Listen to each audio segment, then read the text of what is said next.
राजा जी। जुग जुग जियो ये करे जा काहे कहतारू आग लागल हो।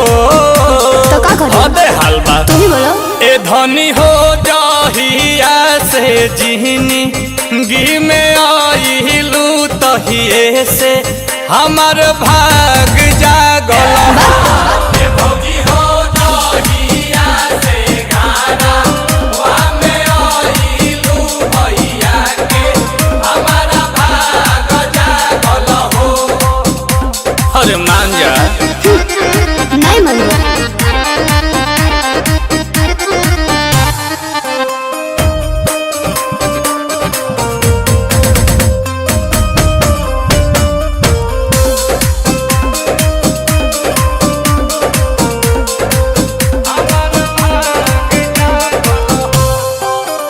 एगो साड़ी के पाछा देबे लुगारी नहीं करेलू बतिया तू प्यारी प्यारी।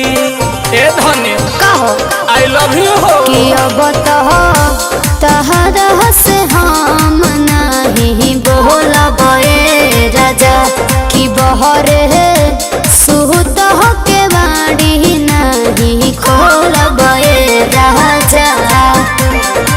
तोहर सूरतिया सुहावन चनवा में दाग लागल हो। हाथ न बढ़ाई ना सहे। ए धनी हो जहिया से जिहनी गी में आइलू तहिए से हमार भाग जागल हो।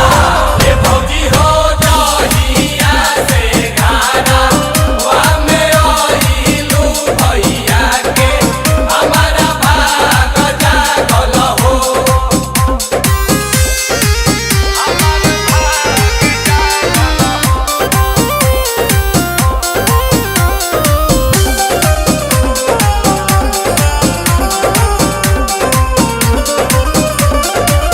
मुँह कैलू फूला के गुबारा धनी देख नई हर न जई हो दोबारा धनी तहके हमार क्रिया बा।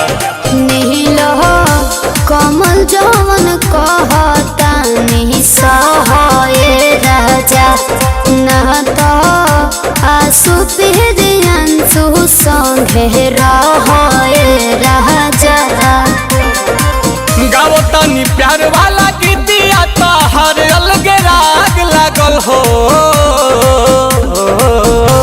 हे धनी हो जहिया से जिहनी गी में आइलू तहिए से हमार भाग जागल हो।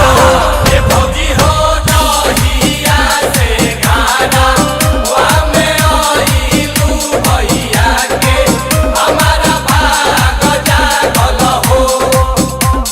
अरे सब धन तू ही ना बाड़ू। देखो तारा न झाड़ू। ए धनी हो जहिया से जिहनी गी में आइलू तहिए से हमार भाग